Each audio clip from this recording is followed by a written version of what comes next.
இங்க வாங்கின காசுக்கு இந்த பக்கம் 4 குத்து, அங்க வாங்குற காசுக்கு அந்த பக்கம் 4 குத்து. என்னதான் இது?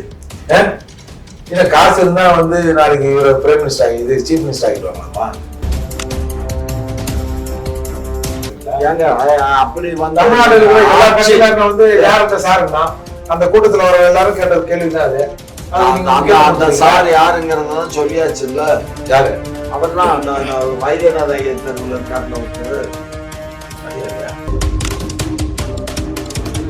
மனிதர்களை மனிதர்களாக மதிக்கக்கூடிய ஒரே அரசியல் கட்சினா திராவிட முன்னேற்ற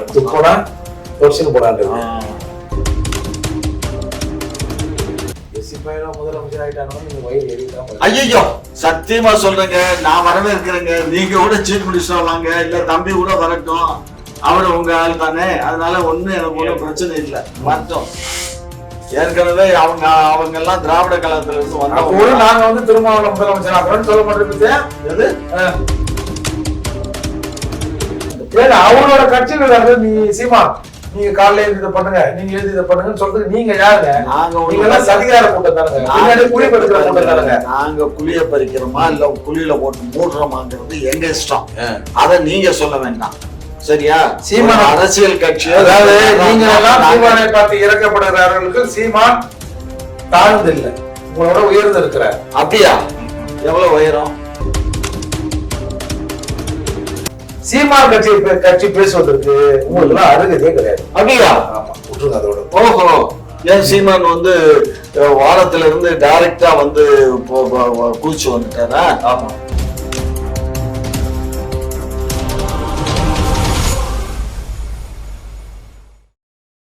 வணக்கம் ஐயா. முதல்வர் வந்து அவரோட எக்ஸ் தளத்தில் பதிவு வச்சிருக்காரு. தமிழ்நாட்டிலேயோ மற்ற மாநிலத்திலேயோ ரயில்வே ஸ்டேஷன்லேயோ ஒரு சென்ட்ரல் கவர்மெண்ட் ஆஃபீஸில் இந்தி எழுத்துக்களால் எழுதியிருக்கீங்க. வட மாநிலத்தவரை இங்கே வந்து அதை புரிஞ்சுக்கிறதுக்காக. இதே தமிழர்கள் வட மாநிலத்துக்கோ இல்லை மற்ற மாநிலத்துக்கோ போனால் எப்படி அவங்க புரிஞ்சுப்பாங்க? தமிழில் எழுதுங்கன்னு கேட்டிருக்காரு முதல்வர். சரியா தானே கேட்டிருக்காரு.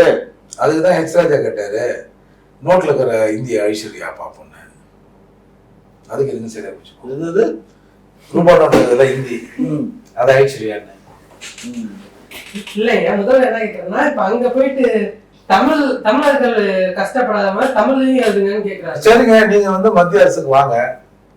என்ன இந்தியா கூட்டணியில குழந்தை பேபி நீங்க ஒரு நாள் இரு, நாங்க வந்து இந்தியாவை ஆளுன்னு சொல்லிட்டு நீங்க வந்து பிரைம் மினிஸ்டர் ஆகுங்க.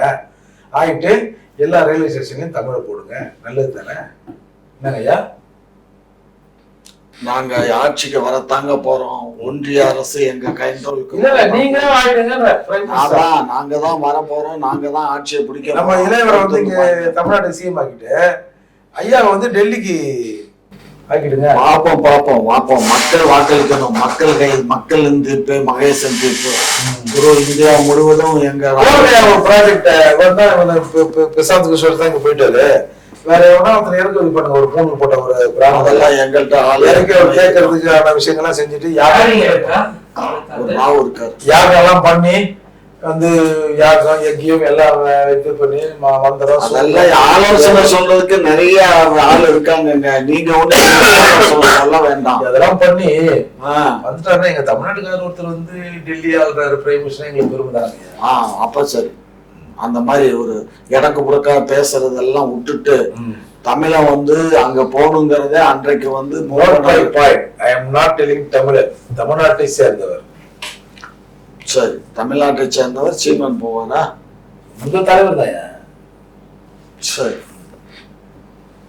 ஏன் பிரசாந்த் கிஷோர் சொல்லியிருக்காரு, நானும் இது திராவிக ஆதரவு தரேன், நீங்களும் ஆதரவு தாங்க, 2026 தேர்தலில் விஜய் அவர்கள் முதல்வராக ஆகுவாரு அப்படின்னு சொல்லியிருக்காரு.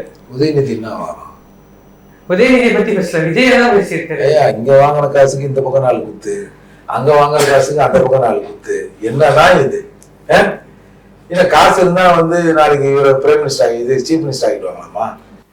அவன் உள்ளூர்லயே போனி ஆகல. அவன் 4 தொகுதியில நீங்க பேசாதீங்க. 4 தொகுதியில் தோத்து போயிட்டான். அவங்ககிட்ட வாங்கி குடிச்ச நீங்க பேசாதீங்க. நாங்க அதுக்கு முதல்ல அவனை வச்சோம், தெரியாதனமா வச்சோம். அந்த திமிர்லதான் அப்படி பேசுறான். அந்த திமிரு பாப்பானுங்களுக்கு அந்த திமிரு இருக்கத்தானே. அப்ப அவங்க கிட்ட வந்து பாப்பானா தெரியலையா? எங்களுக்கு பாப்பான்னு தெரியாது. அவன் பூணுல பார்த்த பின்னாடிதான் அவன் பாப்பான்னு தெரியும். அடுத்த எவனா வந்தானே பேண்ட் சட்டை அவுத்து பார்த்துட்டு உங்களுக்கு ஹெல்ப் பண்ண சொல்லுங்க. பாப்பா நீங்க அந்த நம்ம வைத்திய மகத்தில் போட்டு சொல்லிச்சுல, இவனுக்கு ஜெயிக்க வைக்கிறதுக்கு பாப்பான் பூர்வ பிராமணர் வேணும், வக்கீல் பிராமணர், அட்வைசர் பிராமணர், அப்புறம் ஆடிட்டர் பிராமணர், எல்லாத்துக்கும் நாங்கள் பிராமணர்கள் வேணும், அப்புறம் வந்து பிராமணர் எதிர்ப்பு பண்ணுவாங்க அப்படின்னு அது பாப்பா கரெக்டாக தான் சொல்லிச்சு.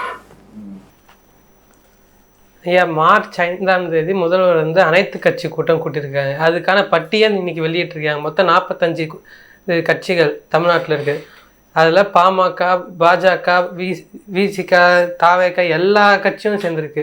அதில் என்ன மாதிரி முடிவுகள் எடுக்கப்படும்? இப்போ இந்த இதில் போட்டிருக்க அனைத்து கட்சியும் அதில் பங்கேற்குமா? உங்கள் முடிவு என்ன நாலு கேள்வி வாங்க வரும் முதல்வர். இப்போ இது நடக்கிற வரைக்கும் அவங்க கழி கொடுத்தோம். உனக்கு ஒன்றுன்னா 32 பேர் ஆகிறாங்க, 8 பேர் குறையிறாங்கன்னு கூப்பிட்டிய தமிழ்நாட்டு பிரச்சனைகள்லாம் வந்து நாங்கள் எத்தனை தடவை சொன்னோம் அனைத்து கட்சி கூட்டத்தை கூட்டுன்னு அப்படின்னு 4 பேர் வந்து விமர்சனம் பண்ணுறதுக்கு தான் அந்த கூட்டம் உதவுமே தவிர அந்த கூட்டத்தால் ஒரு பயனும் இல்லை. அவர் அப்படிதான் பேசுவாரு. நம்ம தொகுதி வரையறுப்பு பண்றதுக்காக தான்ப்பா இந்த கூட்டம். இப்போ தொகுதி வந்து இப்போ நமக்கு வந்து ஏற்கனவே நம்ம தமிழ்நாட்டில் எப்படியாவது நமக்கு இந்த 39 தொகுதியெல்லாம் குறைக்கணும்னு சொல்லி இந்த ஒன்றிய அரசு கங்கணம் கட்டிட்டு தெரியுது. அதுக்காக அவங்க பண்றாங்க. அப்போ நம்ம வந்து இதை நம்ம தமிழ்நாட்டினுடைய உரிமையை விட்டு கொடுக்கறதுக்கு வந்து எல்லா கட்சியும் கூப்பிட்டு எல்லாத்துட்டையும் ஒப்பீனியன் வாங்கி எல்லாத்தையும் கூப்பிட்டாதான் முயற்சியில தான் அதை கணக்கு தெரிஞ்சவரை எவனுமே இல்லையா? அது வேற. அது வந்து தேர்தல்ங்கிறது வேற. இது வந்து பொதுப்படையான காரியத்துக்கு இப்போ வேலைக்கு வந்து பொதுப்படையா எல்லாத்தையும் கூப்பிட்டு தான் செய்யணும். நீங்க தானே பெரிய கட்சி, நீங்க தானே பெரிய ஆளுமே, நீங்க அதனாலதான் நாங்க கூப்பிட்டு பேசுறோம். எல்லாரும் உங்களுடைய கருத்து சொல்லுங்க. எல்லா விஷயங்களையும் எல்லாம் நீங்க அனுசரிச்சு கூட்டம் கூட்டி தான் எல்லாம் முடிவு பண்றீங்களா? ஏங்க அப்படி வந்து தமிழ்நாடு வந்து யார் அந்த சாருன்னா அந்த கூட்டத்துல வர எல்லாரும் கேட்ட கேள்விதான் அது. அந்த சார் யாருங்கிறதான் சொல்லியாச்சு இல்ல. யாரு? அவர் தான் அந்த வைத்தியநாத ஐயர் தெருவில் இருக்காருல ஒருத்தர். அது யாரையா? டீனர் வைத்தியநாத ஐயர் தெருவில் ஒருத்தர் இருக்காரா இல்லையா? அவர் தானே என்கிட்ட வந்து ஓராண்டுக்கு உரிய பயோடேட்டாலாம் என்கிட்ட இருக்குன்னாரு. அவர்தான். அதுல போய் சீன்லாம் உங்களுக்கு வந்து தூக்கமே பிடிக்காது இல்ல? ஏங்க உண்மையை சொன்னா உங்களுக்கு எங்க கடுக்குது? ஏங்க நீங்க ஒரு பெரிய மனுஷனா கொஞ்சம் பக்குவமா பேசுங்க. அவர் மாத்திரம் 1 இயருக்கு இருக்குன்னு சொன்னாரு. அதை வெளியிட வேண்டியது தானே. அது அவருக்கு யார் அந்த சார்னு அதுல நம்ம கடைசியில நீங்க வெளியிட்டு அதை வந்து ஒண்ணு இல்லாம ஆக்குனீங்கன்னா வெளியிட்டு தான் போறாரு. அது ஏன் இப்பயே வெளியிட்டு அரசுக்கு ஒரு விசாரணை நம்ம போய் தலையிடலாம்? இது ஒரு நல்ல கேள்விதான். விசாரணையில தலையிட அவர் போலீஸ் ஆபீசரா இருந்தவர். அவருக்கு தெரியாதா இதெல்லாம் ஒத்துழைப்பு கொடுக்கணும், நம்ம வந்து சாட்சி சொல்லணும்னு தெரியாது? என்னமோ கண்டுபிடிக்க முடியாத அவர் எடுத்த மாதிரி நீங்க எடுத்தாலும் வரப்போகுது. அது நாங்க எடுத்தா வந்துருச்சு. அப்புறம் என்னத்துக்கு அவர் எங்கள்கிட்ட சொல்றாரு? எங்கள்கிட்ட அவர் சாருங்கிற வார்த்தை மட்டும்தான் இருக்கு, வேற ஒரு புடலங்காய் இல்ல அதுல. அடுத்த ஆட்சி வந்தா முட்டி பாப்போம். இப்ப நீதிமன்றத்துல வழக்கு போகுது, நீதிமன்றத்துல பாத்துக்கிடலாம். ஏற்கனவே போட்ட IPS ஆபீசர்ஸ் 3 பேர் அவங்க ரிப்போர்ட் சப்மிட் பண்ணுவாங்க நீதிமன்றத்துல. வேங்கவயல்லாம் இப்ப வந்துடும். வேங்கவயல்லாம் பட்டவர்த்தனம் ஆயிடுச்சு, ஒன்னும் கவலை இல்லை. அடுத்த ஆட்சி நல்லவர்கள் வரணும்னு நான் நினைக்கிறேன். இல்ல உங்களுக்கு ஒரு அதுதான் நல்லவர்கள் வரணும்னு நான் நினைக்கிறேன். நீங்க யாருக்கு இங்க ஆதரவு தருவீங்க? நான் ஐயாவுக்கு ஆதரவு தர மாட்டேன். அப்புறம் வேற யாருக்கு? அது அப்ப காலம் முடிவு பண்ணணும். 1 இயர் இருக்குல்ல. ஒரு வலுவான கூட்டணி, நல்லவர் தலைமையில் ஒரு நல்ல கூட்டணி அமைவதற்கு நான் வந்து விரும்புகிறேன். நாங்க எங்க கூட்டணி எங்கள்கிட்ட அப்படியேதான் இருக்கு. எங்களுக்கு ஒன்றும் சிக்கலும் இல்லை, பக்கலும் இல்லை. நாங்க ஒழுங்கா தான் போறோம். இவருக்கு தான் ஒன்றதுக்கு இடம் இல்லாம அங்க ஈரோட்டுக்கு ஓடினாரு, இப்ப இங்க ஓடினாரு. ஏதோ ஒரு இடத்துல ஒரு 5 வருஷத்துக்கு ஒரு ஆட்சி மாறணும். அது ஒன்றதுக்கு போறாரு. அது மனிதர்களை மனிதர்களாக மதிக்கக்கூடிய ஒரே அரசியல் கட்சினா திராவிட முன்னேற்ற ஆகையினால அவர் என்ன வேணாலும் சொல்லுவாரு. பாரு, 26 தேர்தல்லையும் திமுக அதிகமான இடங்களை பெற்று வெற்றி பெறும். அதில் ஒன்றும் மயக்கம் வேண்டாம். இந்த தாவேக்காவோ அல்லது திரு டாக்டர் ஐயாவோ நம்முடைய ராம்தாஸோ இவங்க ராம்தாஸ்ங்கிற நம்ம இவர் சீமான் அவர் தனிச்சு தான் நிற்பாரு. அதுல ஒன்றும் உறுதியாயிட்டாரு. அவரு நான் இனிமே யாரு கூட கூட்டணி போகலன்னு சொல்லிட்டாரு. ஆகையினால இப்போ பாரதிய ஜனதா கட்சி, பாட்டாளி மக்கள், ஏர்போர்ட் மூர்த்தி, அதுக்கப்புறம் தாவேக்கா, இப்படி அதிமுக, அதுக்கப்புறம் கேப்டன் கட்சி, இப்படி ஒரு 10-15 கட்சிகள்லாம் ஒன்று சேர்ந்து திமுகவை தோக்கடிக்கணுங்கிற ஒரு முடிவில் வருவாங்க. ஆனால் இப்போ இந்த ஏடிஎம்கே கூட்டணி வந்தால், டாக்டர் கூட்டணி வந்தால், பாஜக கூட்டணி வந்தால் யார் சீஃப் மினிஸ்டர் யோசிச்சு பாரு. அது அவங்க பார்த்துக்கிறாங்க. நீங்க யார் தலைமையில கூட்டணி அமையும் அதை உங்களுக்கு ஏன் கவலை? ஏங்க அவன் இப்போ முளைச்சு 3 தடவை உணவுக்கு முன்னாடியே நான் தான் சீஃப் மினிஸ்டர்னு ஊர் பூரா இது பண்ணி விளம்பரப்படுத்திட்டு இருக்காரு. இவரு அதிமுக என்கிட்ட தான் கூட்டணி அமையும், நான் தான் சீஃப் மினிஸ்டர் அடுத்துன்னு சொல்லி அவர் எடப்பாடி டாக்டர் அதுக்கு மேல என்ன எங்களுக்குன்னா நான் இந்த நாட்டுல பிரச்சனைங்க என்ன எனக்குன்னா உனக்கெல்லாம் இருக்கீங்க என்ன பிரஜெல்லாம் கேன்சல் பண்ணிட்டு சும்மா இந்த வேலையெல்லாம் வச்சுக்காதீங்க. இப்பயே ஒரு அடிக்கோல் போடுறாரு. ஏன்னா இந்த இதுல வந்துடும், ஆட்சிக்கு வந்துடும், நம்ம எப்படியாவது நமக்கு ஒரு அடுத்த தேர்தலில் வந்து ஒரு எஸ்சி தமிழ்நாட்டு முதல்வர் ஆக போறாரா தெரியுமா? அது அப்படின்னு உங்க டாக்டர் என்ன சொன்னாரா, ப்ராமிஸ் பண்ணாரு உங்கள்ட்ட? ஒரு எஸ்சி பிரைம் மினிஸ்டர் இல்ல உங்களுக்கு டாக்டர் ஐயா பையன் அடுத்த முதல்வர் நான் தான் சொல்லி அன்புமணி சொல்றாரு. இங்க அண்ணாமலை சொல்றாரு. அங்க ஒரு கவுண்டரு ஏடிஎம்கே கவுண்டரையா அவரு சொல்றாரு. 3 கவுண்டர் விட்டு உங்களை எல்லாம் வாங்கணும் அன்புமணி சொன்னாருல்ல, ஒரு எஸ்சி முதல்வராக நாங்கள் தயாருன்னு அவர் சொன்னார்ல. அதெல்லாம் வாயில வாக்கண்ட போடுறோம் இல்லைன்னா, அதெல்லாம் இந்த எலெக்ஷன்ல ஜெயிச்சு வந்ததுக்கு அப்புறம் யாரு என்னங்கிறத அப்புறம் பாருங்க. அவங்க முகமுடிய கிளியும் பாருங்க.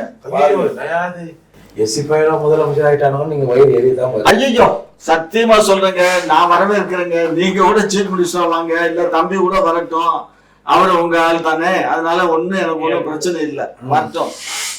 ஏற்கனவே அவங்க எல்லாம் திராவிட கழகத்துல இருந்து வந்தவங்க. நாங்க வந்து திருமாவளவன் முதலமைச்சர் ஆகிறோம்னு சொல்ல மாட்டேன் பத்தியா? எது எங்க கூட்டணியில கூட்டணியில இருக்காரு. நாங்க வந்து கூட்டணியில பெரிய கட்சி, நாங்க அவரு சின்ன கட்சி. அப்படி இருக்கும்போது நாங்க எப்படி அவருக்கு முதலமைச்சர் கொடுக்க முடியும்? கூட்டாளித்தனமா கேள்வி கேட்கிறாரு. அவரு தான் தர முடியும் அப்படின்றீங்களா? நீ ஒரு நடுவரா கேளுப்பா. எவ்வளவு பெரிய கட்சி திமுக. அந்த திமுகங்கிற அந்த ஆலமரத்துல போய் இவர் அன்றதுக்கு தான் இடம் கொடுக்கலாமா தவிர ஆலமரத்தையே ஆட்டையை போட விசிக சொல்றாங்கல்ல, நாங்க எல்லாம் ஸ்டாலின் அவர்கள் முதல்வரவே ஆயிருக்க முடியாதுன்னு. அப்புறம் பெருசா பேசுறீங்க பாருங்க. அவங்க 1000 சொல்லலாங்க. இதெல்லாம் அரசியல் ஸ்டாட்டிஸ்டிக்ஸ்ங்க. எதை வேணாலும் யாரு வேணாலும் சொல்லலாம். ஆனா தேர்தல்னு வரும்போது அப்போதான் பாக்கணும். நீங்க எல்லாம் சீட்டு பேரம் எல்லாம் பேசி முடிஞ்சு நாமினேஷன் ஃபைல் பண்ணி ஏன் திருமாவளவனே சீஃப் மினிஸ்டர் ஆக்கும்னு சொல்றது உங்களுக்கு என்ன? பிரைம் மினிஸ்டராவே ஆக்குவோம் போதுமா? இல்ல எது இந்தியாவுடைய பிரைம் மினிஸ்டர் அவர் தான். அம்பேத்கரால வர முடியாதத திரும்ப அவர்களே வர வைத்து நாங்க இது பண்ணுவோம். அவர் எங்க நாட்டுக்கு தான் முதலமைச்சர் ஆகணும். கன்சிராமால வர இயலல. எவனுக்கும் வந்து பிரைம் மினிஸ்டர் கன்சிராமால வர முடியல, மாயாவதியால வர முடியல, மாயாவதியால முடியல. அதே மாதிரி இவர் பாஸ்வானால வர முடியல. இதெல்லாம் சேர்த்து திரும்ப அவர்களை வர வைப்போம். கவலையை முடிஞ்சூர்லயே ஓனா முடிக்கும் இல்லையா? போய் ஆன முடிக்க போறாங்களா? உங்க வரையறைக்குள்ள இருக்கிற தமிழ்நாட்டுல அவர் முதல்வர் ஆக்குவோம் அப்படின்னு சொல்லுங்க. அட்லீஸ்ட் அடுத்த தேர்தலில் துணை முதல்வராவது ஒரு எஸ்சி ஆகும். அது வந்து முதல் வந்துச்சு. எங்க நான் யாருங்க? நான் சாதாரண தொண்டங்க கட்சி. விளக்கம் சொல்லாதீங்க. அது அவங்க வந்து முடிவு பண்றது, அது முதலமைச்சர் முடிவு பண்ணணும். அவர் முதலமைச்சருக்கு இருக்கக்கூடிய அதிகாரம், அந்த முதலமைச்சருக்கு அதிகாரத்துல ஒன்னு ஒவ்வொரு கூட்டணி கட்சி கூட கொடுத்தாலும் கொடுப்பாரு. அது அவருடைய இஷ்டங்க. அந்த மாதிரி மனநிலையில் திமுக இருக்கிறதுன்னு உங்களால சொல்ல முடியலையே. மனநிலையில தான் இருக்கு. பாருங்க, அப்படி எல்லாம் இல்லங்க. சொல்லிச்ச ஒரு எஸ்சியை நாங்க முதல்வர் ஆக்குறோம்னு ஏங்க வாயில வட சொல்றது, அதாவது எலெக்ஷன்ல நீங்க ஒழுங்கா வாயில வர சொல்லுங்க பாப்போம். மெஜாரிட்டி நாங்க சொன்ன நடக்கணும். மெஜாரிட்டி எம்எல்ஏக்கள் கைக்கு வந்த பின்னாடி அப்பா சொன்னா உங்க கட்சியிலே ஏன் இது அப்படின்னு கேட்டுருவாங்க. அதெல்லாம் ஒரு மஸ்ரூம் இல்ல. யாரு கேப்பா? யாரு கேட்கப்பா? கேட்கறதுக்கு யாருக்கும் அப்படி எல்லாம் ஒண்ணும் இல்லை. எங்க தலைவர் எடுக்கிற முடிவுக்கு தலைவர் எடுப்பாரா? அவர் எடுக்கிற முடிவுக்கு நாங்கள் எல்லாம் முடிவு எடுப்பீங்கன்னு தெரியும். ஒரு எஸ்சி துணை முதல்வராக்கிறதுக்கு முடிவு எடுப்பீங்க. அதுல என்னங்க சந்தேகம்? என்ன துணை முதலமைச்சர் ஆக்குறதுல என்ன? நாளைக்கே திமுக சார்பா சொல்ல பாப்போம். நாங்களும் திமுக பாப்போம். சரியா? சரி. சரியான கேள்வி. மும்மொழி திட்டத்துல உங்க நிலைப்பாடு என்னங்கய்யா? சீட்டிங் பாய்ஸ், அவ்வளவுதான். சீட்டிங் பாய்ஸ் மும்மொழி கொள்கை பத்தி பேசுறீங்களான்னு சீட்டிங் பாய்ஸ் தான். எல்லாரும் பேசினா கட்சியில் பார்த்தா அவன் ஸ்கூல்ல இங்கிலீஷ் சொல்லி கொடுத்துருக்குறான். நான் அடிப்படையில இருக்கிற இருமொழி கொள்கையை ஒழுங்கா நடத்துங்க. எங்க பிள்ளைங்க தமிழே படிக்க தெரியாம இருக்குது. அதெல்லாம் 3 மொழி கொள்கைலாம் எனக்கு வரட்டும் வராம போட்டோம். முதல்ல 2 மொழி கொள்கையே எங்க பிள்ளைங்களை சரியா படிக்க வைங்க. அரசு ஸ்கூலுக்கு வந்தா பசங்க ஒழுங்கா படிக்கிற மாதிரி சூழ்நிலை ஏற்படுத்துங்க ஐயா. அதான் நாங்க முடிவு பண்ணிக்கிறோம். சீமான் அவர்களின் நாம் தமிழர் கட்சியில இருந்து தொடர்ந்து தொண்டர்கள் வெளியேறிட்டே இருக்காங்க. நேற்று கூட பாத்தீங்கன்னா ராணிப்பேட்டையில இருந்து 100 ஆதரவாளர்களோட ஒரு மாவட்ட நிர்வாகி வெளியேறிருக்காரு. இதை நீங்க எப்படி பாக்குறீங்க? போனா நல்லதானே உங்களுக்கு? சீமான் அழியணும் தானே நான் கேட்கல. ஒட்டாம்பதா அப்படித்தானே எல்லாம் நினைக்கிறீங்க. சீமான ஒரு கட்சி இல்லாம போயிட்டா நல்லதுன்னு. விழ எழுவோம், விழுந்து விட மாட்டோம். நான் அவர் எழுந்து நிக்கிறாரு. ஈரோட்டுல ஒரே ஒரு ஓட்டு கூட நீங்க போன தடவை வாங்கினதை விட அதிகமா வாங்கிக்கிறீங்களான்னாரு. அப்படியே டபுளா வாங்கினாரு. சீமானமா ஒரு மூலையில உட்காந்து அழுகிற மாதிரியா? சீமான் கட்சியில இருக்கும். ஐயோ போயிட்டாங்களே என்ன பண்றதுன்னு சொல்ற மாதிரியா? 1 விட 9 சேரும். இதுதான் இயல்பு, இதுதான் சயின்ஸ். ஒரு செல் செத்தா இன்னொரு செல் வரும். 2 செல் உருவாக்கி இன்னொரு செல் வரும். அதால நீங்க ஆடு நினைதன்னு ஓனார்கள் கண்ணீர் விட வேண்டாம். இல்ல, இவர் பேசுறது எப்படி இருக்குன்னா எகன மோனையா இருக்கு. அந்த பொண்ணு அது ரொம்ப நாளா கேட்கறக்குறைய ஒரு 6 மாத காலம் அவங்க கட்சி பிரச்சனை உங்களுக்கு என்ன? 6 மாத காலமா காத்துக்கிட்டு இருந்துச்சு. அந்த பொண்ணை பத்தி கூப்பிட்டு பேசியிருந்தாருன்னா அவங்களோட கட்சியில நீ சீமா நீங்க காலையில எழுதி இதை பண்ணுங்க, நீங்க எழுதி இதை பண்ணுங்கன்னு சொல்றதுக்கு நீங்க யாருங்க? நாங்க சதிகார கூட்டம் தானுங்க. குழி பறிக்கிற கூட்டம் தானுங்க. நாங்க குழிய பறிக்கிறோமா இல்ல குழியில போட்டு மூடுறோமாங்கிறது எங்க இஷ்டம். அத நீங்க சொல்ல வேண்டாம். சரியா? சீமான் அரசியல் கட்சி, அதாவது நீங்க எல்லாம் சீமானை பார்த்து இறக்கப்படுகிறவர்களுக்கு சீமான் தாழ்ந்து இல்ல, உங்களோட உயர்ந்து இருக்கிறார். அப்படியா? எவ்வளவு உயரம்? அதெல்லாம் எண்ண முடியாது. அப்படியா? அளக்க முடியாதா? உங்களை காட்டிலும் உயரமா? உங்களை மாதிரிலாம் இல்ல. அப்படியா? உங்களை மாதிரி எல்லாத்தையும் பணத்தோட பாக்குறவர் இல்ல. சீமான் பேசுகிற அரசியல் மண்ணுக்கும் மனிதருக்குமான அரசியல். நீங்க பேசுற ஒன்லி ஃபார் மணி அரசியல். ஓஹோ, அப்படியா? எந்த மணி? சுப்பிரமணியா? இந்த மணி, நோட்டு மணி. ஓஹோஹோ, அப்படியா? எங்களுக்கு அப்படி எல்லாம் இல்லைங்க. ஊழலுக்கு என்னன்னே ஊழலை பத்தி தெரியாத எங்களை பார்த்து ஊழலை பத்தி நெஞ்சு இருக்குதுயா. ஊழலும் தெரியாத போதே 30,000 கோடி. நீங்க ஊழலும் தெரிஞ்சா 3000 கோடியா இருக்குமோ? ஏங்க பட்ஜெட் போடுறதுக்கே பற்றாக்குறை பட்ஜெட்ல நாங்க போட்டுக்கிட்டு உக்காந்துட்டு இருக்கும் போது நிதியமைச்சர் அந்த நிதியமைச்சர் போற போக்குல என்னத்தையா சொன்னாருன்னு சொல்லி எவனோ அந்த சவுக்கு சங்கர் நான் தான் வெளியிட்டேன்னு சொன்னா அதை அவனை போட்டு கையும் காலம் ஒடிச்சு விடுறதுக்கு இல்லாம இந்த அரசு வேடிக்கை பார்த்துட்டு இருக்கு. அயோக்கிய பயில குண்டாஸ் போட்டீங்க. ஆமா, குண்டாஸ் போட்டு என்ன பிரயோஜனம்? நாக்க வெட்டி விட்டுருக்கணும். தவறா பேசுறவனுக்கு விட்டுங்க. இது சர்வாதிகார. அதனால சீமானுடைய அரசியல், சீமான் கட்சி பேசுவதற்கு உங்களுக்கு அருகதையே கிடையாது. அப்படியா? ஆமா, விட்டுருங்க அதோட. ஓஹோ, ஏன் சீமான் வாரத்துல இருந்து டைரக்டா கூச்சு வந்துட்டாரா? ஆமா ஆமா. அப்படின்னா நீங்க வச்சுக்கணும். அப்ப இங்க தமிழ்நாட்டுல அரசியல் பண்ணக்கூடாது. தமிழ்நாட்டுல அரசியல் பண்றதுன்னா விமர்சனத்துக்கு கட்டுப்பட்டுதான் இருக்கும். விமர்சனங்கள் ஆட்களை அரசியல் பண்ண விட்டது. நீங்க இந்த தமிழ் தேசிய தவப்புதல்வர் சீமானிய தமிழ்நாட்டின் அவரு தமிழகத்தினுடைய தவப்புதல்வர்னா இல்ல மற்ற மொழியினுடைய தவப்புதல்வர்னாங்கிறது எனக்கு தெரியும். இங்குள்ள தமிழர்கள் ஒன்றாதல் கண்டு எங்கள் எதிர்கள் எங்கோ மறைந்தான்னு. ஓஹோ, நீங்க எல்லாம் மறைய போறீங்களா இல்லையா? பாப்போம். 2026 தேர்தலில் சீமான் அவர்கள் முதலமைச்சராக வாய்ப்பு இருக்காங்க. ஏங்க நான் திரும்ப திரும்ப சொல்றேன், சீமான் பேசுகிற அரசியல் முதல்வர் ஆவாரு, பிஎம் ஆவாரு, சிஎம் ஆவார்லாம் இல்லை. அவர் பேசுகிற அரசியல் இந்த மண்ணுக்கான அரசியல்.